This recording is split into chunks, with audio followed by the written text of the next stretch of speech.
정부는 어제 4대강 연구 용역 결과를 발표하며 보호에 수문을 열어 물을 대량 방류하기로 했습니다.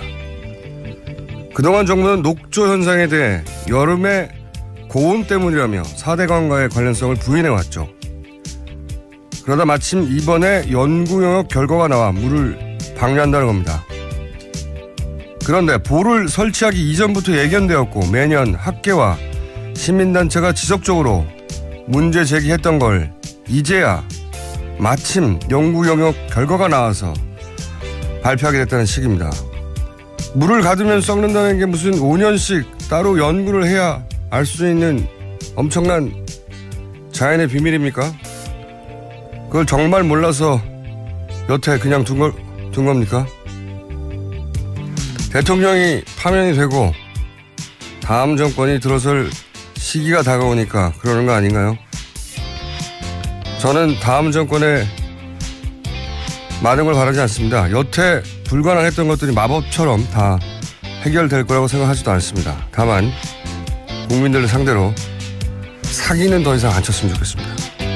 이번 생각이었습니다. 네. 자, 9시 반이면 저희 방송이 끝난 직후네요. 네. 드디어 오늘 출석이죠? 네, 박근혜 전 대통령이 오늘 오전 9시 반 서울중앙지검으로 출석합니다. 혐의가 몇 가지더라고요. 네, 총 13가지인데요. 삼성으로부터 뇌물 433억 원 받은 등의 혐의를 포함해서요. 블랙리스트 혐의 등 다양합니다. 언론들은 여러 가지 이제 뭐 포인트를 짚고 있는데, 김은지 기자는 뭐가 관전 포인트입니까? 수사를 어떤 식으로 하느냐. 아니, 이제 오늘 출석과 관련해서 전체적으로 뭘 주목해서 보실 예정이에요? 예, 우선은 오늘 나오실지를 가장 주목해서 봐야 되지 나오죠. 않나 싶습니다. 오늘 나옵니다. 네. 여전히 걱정이 됩니다. 아프실 예정이다가 안 아프실 예정으로 바뀌었다고. 네. 몇 차례 나오지 않았던 전력이 있어서요. 여전히 반신반의하고 있습니다. 오늘은 나오실 예정인데 저는 개인적인 관전 포인트가 조사 도중에 아프실 예정이지 않을까. 조사 도중에. 이제 나오시는 건 나오는 거고 조사를 받는 건 받는 건데 도중에 아프실 예정일 수 있다는 생각을 저는 합니다. 왜냐면은, 이게 혐의가 너무 많거든요, 13개. 제 경험상으로는 이 정도 혐의면 무조건 자정, 아무리 빨리 해도 자정을 넘겨요. 넘길 수밖에 없어요. 그래서 아마도 변호인단은 지금 이제 점점 정치적으로 민감한 시기로 다가가고 있지 않습니까? 검찰도 역시 대선이 시작되기 전에, 본선이 시작되기 전에 마무리 짓는다고 속도를 내고 있는데 왜냐하면 대선 기간이 되면 정치적 영향 때문에 뭘 어떻게 할 수가 없이 그대로 둘 가능성이 높거든요. 대선 기간에 예를 들어서 구속해서 역풍이 불까 봐도 그렇고 그렇게 대선 기간까지 끌고 가려고 할 수 있다. 그게 박근혜 전 대통령 입장에서는 유리하죠. 정치적 시기가 민감한 시간이 되면 어떤 딜의 여지도 열리고 그러니까 조사가 쉽게 끝나버리면 안 된다는 거죠. 그런 관점에서 게다가 그동안 박근혜 전 대통령 혹은 최순실 변호인들이 굉장히 좋아했던 게 이제 강압수사, 압박수사 이런 거지 않습니까? 이런 프레임이었죠. 생각해보시면 최순실 씨 갑자기 민주주의 특검이 아니라고 그러고. 네, 자백을 강요하고 있다 이렇게 외쳤었죠. 박영재 씨 부인. 김영재 씨 부인요. 김영재 씨 부인 박채윤 씨도 아직 조사도 안 받았는데 호흡곤란으로 갑자기 앰뷸런스 실려간 거 생각났습니까? 예, 그렇죠. 병원 갔다 왔는데 정상이라고 나왔었죠. 네, 아무런 문제 없다고. 조사를 받기 전에 너무 일찍 퍼포먼스에 들어간 거죠. 나중에 특검이 아직 조사 시작도 안 했는데. 여하간 이런 강압수사, 압박수사 프레임을 저쪽 변호인단에서 자주 구사해 왔어요. 그래서 저는 늦은 저녁쯤에 조사가 아직 끝나기도 전에 아프실 수도 있다. 예. 개인적인 관점 포인트입니다. 급히 아프실 수 있다. 네, 사실 검찰 입장에서 한 번 더 부르기는 부담스러운 면이 있거든요. 예, 그러면 조사가 사실 마무리되지 않고 끝날 가능성이 있다라는 말씀이신 거죠. 한 번 더 부르게 되는 거죠. 근데 이제 아프셨기 때문에 그 시기를 또 잡는다고 조정을 할 것이고 그러다가 이제 대선 기간으로 들어간다든지 그럴 수 있습니다. 이게 늦은 저녁에 아프실 경우는 그렇고 늦은 그 오후에 더 빨리 아프실 예정일 수도 있어요. 제가 보기에는. 왜 그러냐면은 이 진술 관련해서 계속 훈련 연습했다고 하잖아요. 근데 이제 답변은 심플하게 두 가지일 거라고 봐요. 최순실 관련은 모른다. 나는 알지 못했다. 이때까지 쭉 일관된 태도. 그리고 또 한 가지 본인이 했다는 걸 부인할 수 없는 부분은 그거는 뭐 국정 운영. 예, 선의와 정책. 예, 정상적인 국정 운영이었다. 그 나머지는 묵비할 거라고 보거든요. 네. 묵비를 하면 아무것도 안 쓸 것 같죠. 묵비를 하면 점점점 찍을까요? 검찰이 조서 꾸밀 때? 아닙니다. 뭐 씁니다. 그때도. 묵묵부답하며 창밖을 바라보았다. 뭐 이런 식으로. 묵묵부답하며 핸드폰을 만질 거였다. 이렇게 뭘 써요. 실제. 시간이 굉장히 걸려요. 근데 그 과정에서 묵비를 하다가 검찰도 이게 자주 오는 기회가 아닌데 당연히 말로만 묻겠어요. 뭐 안종범이나 또는 정우성 관련해 구체적인 진술, 뭐 녹취, 뭐 물증 이런 걸 탁 들이댈 수 있잖아요. 네, 핵심 증거들이죠. 네. 그때 묵비하기가 쉽지 않아요. 이게 묵비권 행사해 봤어요? 제가 행사해 봤는데 2번이나 이 조사받다가 묵비권을 계속 행사하기 진짜 쉽지 않아요. 뭔가 나오면 구체적인 게 나오면 답변하고 싶어요. 근데 옆에서 변호사가 대신 말해줄 수 없거든요. 절대. 말을 시작한 걸 막을 수도 없어요. 그래서 말이 한번 터지잖아요. 근데 변호사가 옆에서 보기에 이게 굉장히 불리하게 흘러가. 그럼 쉬는 시간 있잖아요. 쉬는 시간에 의논하에 급히 아프실 예정일 수도 있습니다. 그때. 제가 보기엔 그래서 이 기자들이 인근에 그 대형 병원, 가장 가까운 대형 병원에 미리 가 있으면 특종을 낼 수 있어요. 제가 보기에는 그런 가능성이 상당히 있다. 네. 늦은 오후에 아프실 때는, 불리한 증언을 했다. 불리하게 흘러간다. 그럴 때고. 늦은 저녁에 아프시면은, 무리하게, 늦게까지, 강압적으로. 네. 이런 게 아니겠는가. 또 호칭에 대해서도 지적하는 법조인들이 있었는데요. 피의자라고 부를지 혹은 박근혜 전 대통령이라고 부를지에 따라서 조사받는 사람의 심리가 흔들릴 수도 있다. 이런 지적을 하더라고요. 뭐 그런 기법을 사용할 수는 있겠지만 네. 여하간 끝까지 묵비하기 굉장히 어렵거든요. 근데 말문이 터지는 순간 저는 불리하게 흘러갈 거라고 보고 그러면 이제 옆에 있던 변호인들이 판단해서 급히 아프실 예정으로 해서 이제 가까운 대학병원 뭐 있습니까? 있죠. 그 강남 세브란스 병원 같은데. 강남에 삼성병원도 있고요. 좀 더 멀어요. 더 가까운데 강남 세브란스. 예. 둘 중에 한 군데 기자들 미리 보내서 뻗치게 하시면. 네. 가장 가까운 병원은 가톨릭 성모병원입니다. 그래요? 예. 서울중앙지검에서. 세 군데 한 군데 미리 대기하시면 특종이 가능할 수도 있다. 예. 자, 다음 뉴스는요. 예. 제 관전 포인트는 그겁니다. 어떻게 이 난국을 헤쳐나갈 것인가. 정상적인 방법으로 안 되거든요. 너무 불리해. 방법이 뭐 있나요? 아프실 예정인 거죠. 다음은요. 네, 박근혜 전 대통령 삼성동 자택 인근에서는 계속해서 친박단체 집회가 열렸는데요. 친박단체들은 검찰 출두 자체를 반대한다라고 외치기도 했고요. 뿐만 아니라 자신이 정도령이라고 외치는 사람이 나체로 시위를 하게 됐었습니다. 축구 경기 같은 거 보다 보면 갑자기 관중이 난입해가지고 벗고 뛰잖아요. 예. 나체 시위를 하면서 이제 외치는 구호가 중요한데 굉장히 나체 시위도 정치적인 나체 시위도 많거든요. 예. 이 경우에는 정도령이다. 정도령 이렇게 외쳤다고 합니다. 어떤 의미인지는 잘 모르겠습니다. 정도령. 이게 예. 자기가 정도령이라는 건가 아니면 박근혜 전 대통령이 정도령이라는 건가요? 아마 본인을 지칭해서 했던 말인 것 같습니다. 현장 기자들의 이야기를 들어보면. 예. 나는 정도령이다 아니면 너는 정도령이다도 아니고 그냥. 이게 이제 뭐랄까요. 다 모이네요. 지난 며칠 전에는 마마라고 부르는 분도 오지 않았었나요? 네. 60대 여성분들이셨는데요. 정말 억울하고 원통해서 3일을 굶었습니다. 죄송합니다 마마. 이렇게 이야기했다고 합니다. 3일을 굶었다고? 네. 여기서 마마는 호환마마입니까? 이분들 서로 연락하나요? 굉장히 보기 드문 분들이 한꺼번에 다 나오시네. 네, 또 어제는 훈장 차림을 한 연두색 두루마기와 정자관을 쓴 분이요. 국민교육헌장을 읽기도 했다고 합니다. 그 앞에서요. 아니 훈장 복장을 하고 왜 국민교육원장을. 네, 네, 그 이유도 정확하게 모르겠습니다. 참 이분들 연락하나 봅니다 서로. 예. 퍼포먼스 현장입니다. 자, 이게 이런 식으로 학교 근처고 주택가인데 벌어지면은 이 주변 주민은 어떡하나요? 네, 그래서 지난 4일간요. 112에 신고된 건만 150건 가까이 된다고 하는데요. 주민들 신고 내용을 보면 이렇습니다. 일행과 대화하는데 옆에서 대화 듣고 박사마 회원 7명가량이 몰려와서 사과하라 이렇게 외쳤다고 하고요. 아, 옆에서 듣는다고? 예. 그 듣는데 지나가다가 왜 사과하라는 거예요? 들리지 않게 말을 하던가. 네. 게다가 박사모로부터 태극기를 들지 않았다는 이유로 빨갱이 나타났다라는 이유로 때렸다라는 겁니다.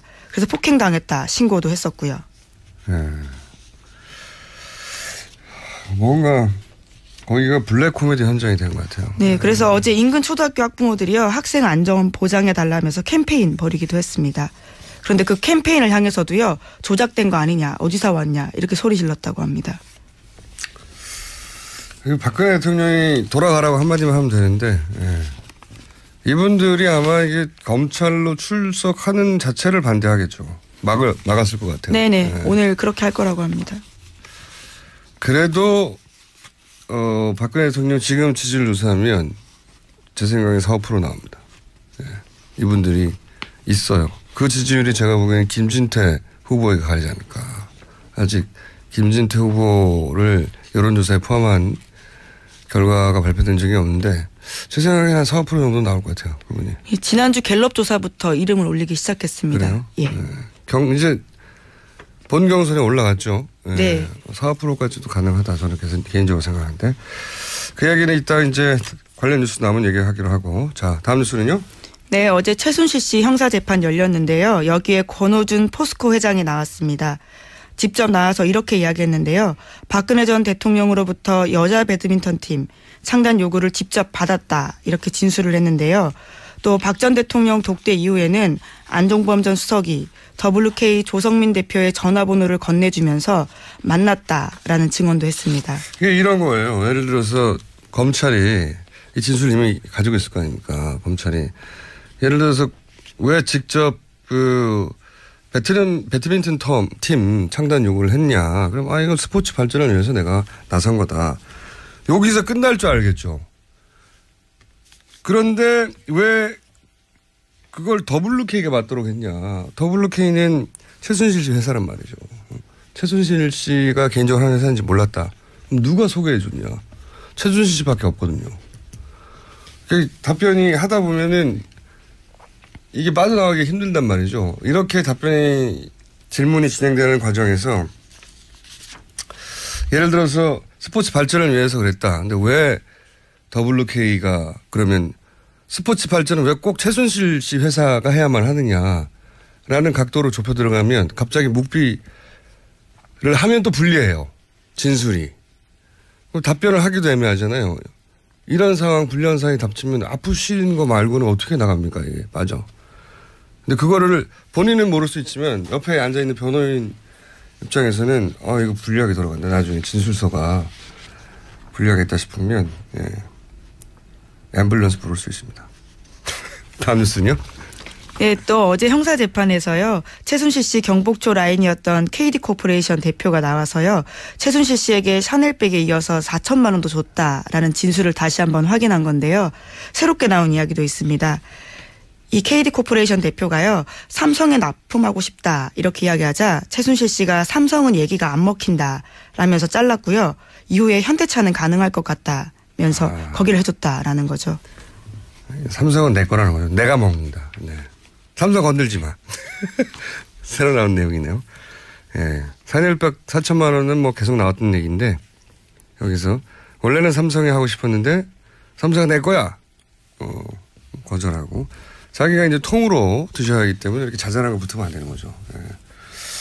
재판에 진행돼 갈수록 디테일들이 나와서 재밌을 것 같아요. 또 있습니까? 재판 관련 나온 소식이? 재판 관련된 건 어제 권오준 그리고 KD 코퍼레이션 대표 2명이 나와서요. 이 관련된 내용이고요.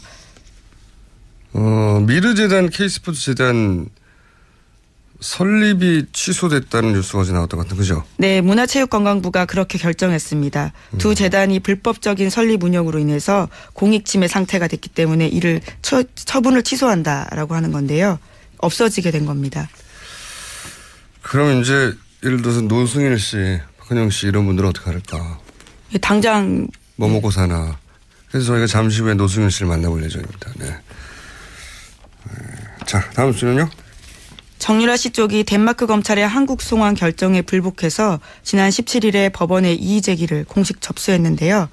그런데 그날 오후에 정유라 씨 변호사가 자택에서 숨졌다고 합니다. 아, 참. 이 집안 주변은 말이죠. 이제 의문사가 많아요. 네. 이 사망이 어떤 의혹이 있다. 그건 현재까지는 모르겠으나 10년 이내만 따져도 박정희 생가보존회장 의문에 아무 이유 없는 의문의 살해를 당하죠. 네, 살인 사건이었죠. 네, 근데 이제 정치적으로 따지면 이 박정희 생가보존회장이 사망하면서 사실은 당시에 친박연대가 그 지역에 상당히 선전했어요. 네, 결과적으로는 그렇습니다. 그리고 뭐 가까이는 오천 살인 사건 얼마나 이상한 주부이 많습니까? 라면 먹다가 죽고. 가장 최근만 해도 박지만 씨 비서 신궁 변호사 이분이 별로 중요한 역할이 아니다는 듯이 경찰에서는 발표했지만 제가 알기로는 오천 살인 사건 현장에 있었던 걸로 유력하게 추정되는 인물이거든요. 중요한 인물이었는데 여하간 갑자기 또 이렇게 젊은 사람이 의문사를 하니까 이상하죠. 네, 아직까지 사망 원인이 알려지고 있지 않다고 합니다. 뭐 젊은 사람이니까 또 심근경색이나 이런 게 나오겠죠. 네. 으스스한 무슨 음모가 있다 이런 얘기가 아니라 뭐 죽어요. 자꾸 으스스한 가족이에요. 그것만 틀림없어요. 아마 이제 워낙 관심을 끄는 사건이니까 그쪽에서도 유력한 변호사였다고 하니 유명한 변호사였다고 하니 뭐 부검 결과나 이런 게 나오겠죠. 아마 심근경색의 한 표 걸어봅니다. 자, 뉴스 한두 개 정도 제목 읽을 수 있을 것 같습니다. 예. 네, 어제 자유한국당 본 경선이 후보가 결정됐는데요. 예. 김관용, 김진태, 이인재, 홍준표 후보가 본선에 진출했습니다. 이제 본 경선이 다 시작됐군요. 모든 원내정당이. 역시 이인재 후보에게 눈이 가죠. 네. 이분이 제가 알기로는 국내 최다 대선 출마자이자 그 사이에 당적이 변경된 게 15번인가 그래요. 네. 15번이나 되나요? 당적이 변경된 게. 본인이 가만히 있는데 당명이 변경된 경우도 물론 있습니다. 예. 네. 그렇지만 15번은 이게 제가 알기로는 세계 신기록이거든요. 앞으로 경신될 수 없는 불멸의 기록으로 나올 거라고 보고 대선 4번 출마하는 것도 97년 처음 나온 이후에 지난 2012년 빼고는 매년 대선 출마하셨단 말이죠. 네. 이번에 나오고 한 번 더 나오실 수 있을 것 같아요.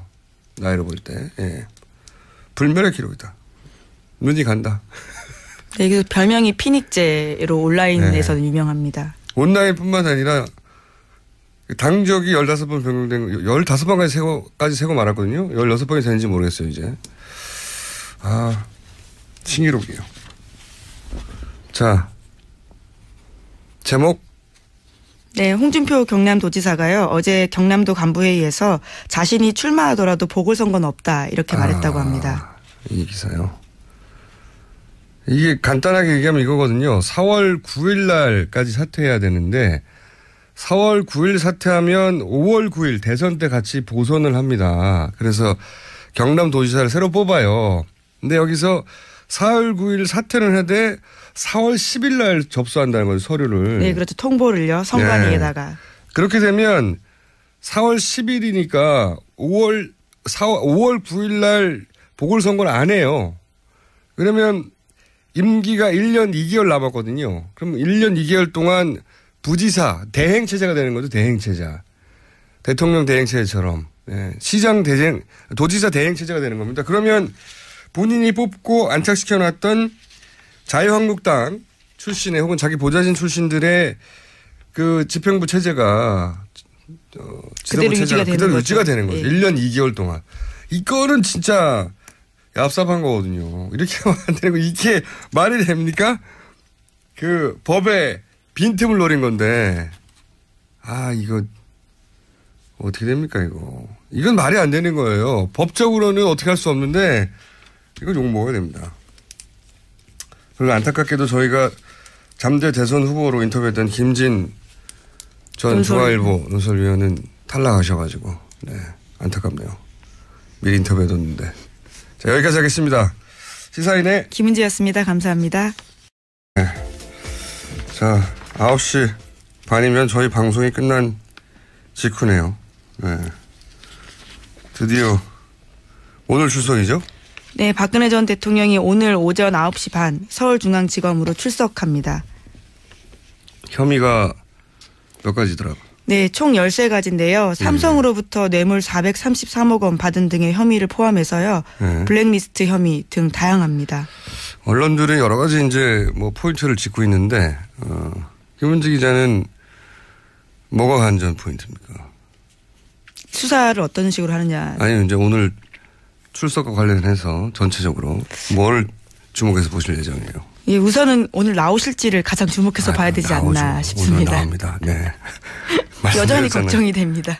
아프실 예정이다가 안 아프실 예정으로 바뀌었다고. 네. 몇 차례 나오지 않았던 전력이 있어서요. 여전히 반신반의하고 있습니다. 오늘은 나오실 예정인데 저는 개인적인 관전 포인트가 조사 도중에 아프실 예정이지 않을까. 조사 도중에. 이제 나오시는 건 나오는 거고 조사를 받는 건 받는 건데 도중에 아프실 예정일 수 있다는 생각을 저는 합니다. 왜냐면은 이게 혐의가 너무 많거든요. 13개. 호흡곤란으로 갑자기 앰뷸런스 실려간 거 생각났습니까? 예, 그렇죠. 병원 갔다 왔는데 정상이라고 나왔었죠. 네, 아무런 문제 없다고. 조사를 받기 전에 너무 일찍 퍼포먼스에 들어간 거죠. 나중에 특검이 아직 조사 시작도 안 했는데. 여하간 이런 강압수사, 압박수사 프레임을 저쪽 변호인단에서 자주 구사해 왔어요. 그래서 저는 늦은 저녁쯤에 조사가 아직 끝나기도 전에 아프실 수도 있다. 예. 개인적인 관전 포인트입니다. 급히 아프실 수 있다. 네, 사실 검찰 입장에서 한 번 더 부르기는 부담스러운 면이 있거든요. 네. 예, 그러면 조사가 사실 마무리되지 않고 끝날 가능성이 있다라는 말씀이신 거죠. 한 번 더 부르게 되는 거죠. 근데 이제 아프셨기 때문에 그 시기를 또 잡는다고 조정을 할 것이고 그러다가 이제 대선 기간으로 들어간다든지 그럴 수 있습니다. 이게 늦은 저녁에 아프실 경우는 그렇고 늦은 오후에 더 빨리 아프실 예정일 수도 있어요. 제가 보기에는. 왜 그러냐면은 이 진술 관련해서 계속 연습했다고 하잖아요. 근데 이제 답변은 심플하게 두 가지일 거라고 봐요. 최순실 관련은 모른다. 나는 알지 못했다. 이때까지 쭉 일관된 태도. 그리고 또 한 가지 본인이 했다는 걸 부인할 수 없는 부분은 그거는 뭐 국정 운영. 예, 선의와 정책. 예, 정상적인 국정 운영이었다. 그 나머지는 묵비할 거라고 보거든요. 네. 묵비를 하면 아무것도 안 쓸 것 같죠. 묵비를 하면 점점점 찍을까요? 검찰이 조서 꾸밀 때? 아닙니다. 뭐 씁니다. 그때도. 묵묵부답하며 창밖을 바라보았다. 뭐 이런 식으로. 묵묵부답하며 핸드폰을 만질 것 같다. 이렇게 뭘 써요. 실제. 시간이 굉장히 걸려요. 근데 그 과정에서 묵비를 하다가 검찰도 이게 자주 오는 기회가 아닌데 당연히 말로만 묻겠어요. 뭐 안종범이나 또는 정우성 관련된 구체적인 진술, 뭐 녹취, 뭐 물증 이런 걸 탁 들이댈 수 있잖아요. 네, 핵심 증거들이죠. 네. 그때 묵비하기가 쉽지 않아요. 이게 묵비권 행사해 봤어요? 제가 행사해 봤는데 2번이나 이 조사받다가 묵비권을 계속 행사하기 진짜 쉽지 않아요. 뭔가 나오면 구체적인 게 나오면 답변하고 싶어요. 근데 옆에서 변호사가 대신 말해줄 수 없거든요. 절대. 그 말을 시작한 걸 막을 수도 없어요. 그래서 말이 한번 터지잖아요. 근데 변호사가 옆에서 보기에 이게 굉장히 불리하게 흘러가. 그러면서 쉬는 시간 있잖아요. 쉬는 시간에 의논하에 제 경험상으로는 이 정도 혐의면 무조건 자정, 아무리 빨리 해도 자정을 넘겨요. 예, 넘길 수밖에 없어요.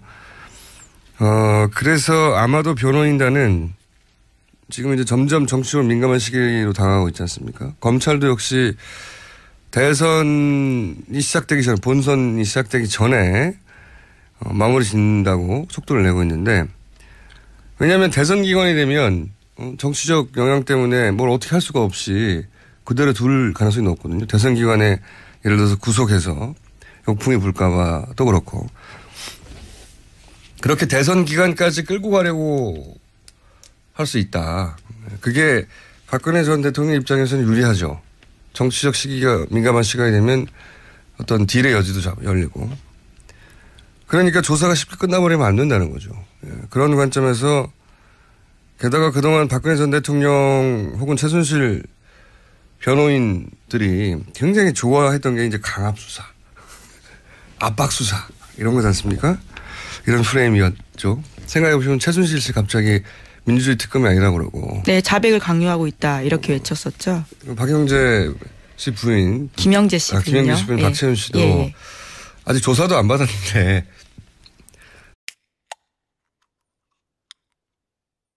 정부는 어제 4대강 연구 용역 결과를 발표하며 보호에 수문을 열어 물을 대량 방류하기로 했습니다. 그동안 정부는 녹조 현상에 대해 여름에 고온 때문이라며 4대강과의 관련성을 부인해왔죠.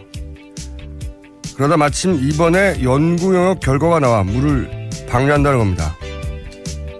그런데 보를 설치하기 이전부터 예견되었고 매년 학계와 시민단체가 지속적으로 문제 제기했던 걸 이제야 마침 연구 용역 결과가 나와서 발표하게 됐다는 식입니다. 물을 가두면 썩는다는 게 무슨 5년씩 따로 연구를 해야 알 수 있는 엄청난 자연의 비밀입니까? 그걸 정말 몰라서 여태 그냥 둔 겁니까? 대통령이 파면이 되고 다음 정권이 들어설 시기가 다가오니까 그러는 거 아닌가요?